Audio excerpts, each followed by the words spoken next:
Baik pada kesempatan kali ini. Assalamualaikum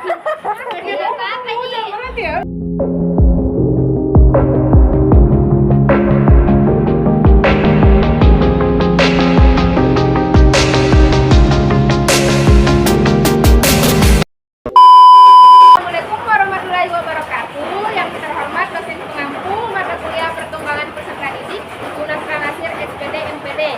Baik, pada kesempatan kali ini kami akan memaparkan hasil diskusi kami, yaitu yang berjudul dimensi perkembangan peserta didik, dimensi sosial, spiritual, intelektual, dan asumsi-asumsi peserta didik.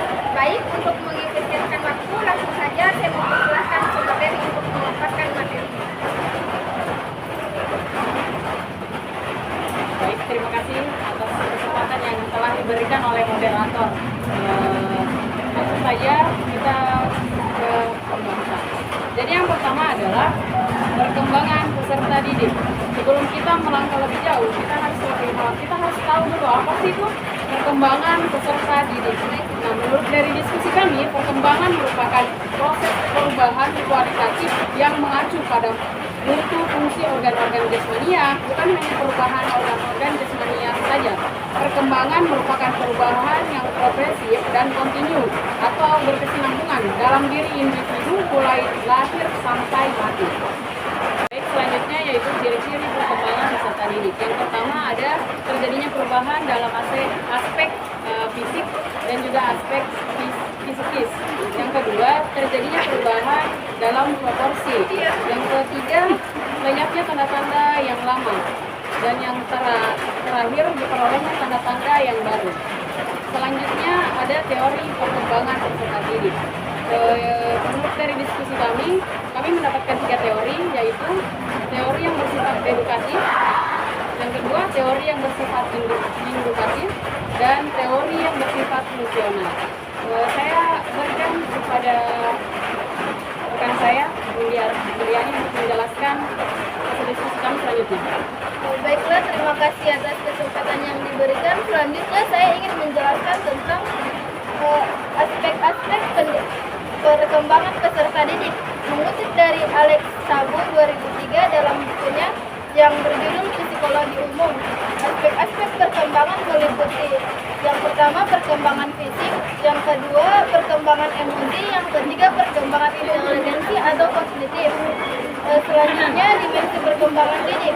Memahami dimensi perkembangan peserta didik membantu peserta didik dalam memahami kebutuhan dan karakteristik individual peserta didik, membantu pendidik dalam mengajak pembelajaran seimbang serta menarik, membantu peserta didik dalam membangun hubungan yang baik dengan peserta didik lainnya, membantu peserta didik dalam menciptakan lingkungan belajar yang kondusif bagi perkembangan optimal peserta didik. Selanjutnya ada dimensi utama dalam perkembangan peserta didik. Yang pertama dimensi fisik, kedua dimensi emosi dan sosial, ketiga kognitif, dan keempat dimensi moral dan spiritual. Selanjutnya saya serahkan kepada rekan saya. Baik, terima kasih atas kesempatan yang diberikan kepada saya. Selanjutnya saya akan membacakan yaitu dimensi sosial. Dimensi sosial adalah cara untuk mengkategorikan dan memahami berbagai cara orang berinteraksi satu sama lain dan membentuk kelompok. Ada banyak dimensi sosial yang berbeda, tetapi beberapa yang paling umum meliputi kelas sosial, ras, etnis, jenis kelamin, orientasi sosial, agama. Selanjutnya yaitu dimensi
peserta didik memiliki hak untuk belajar.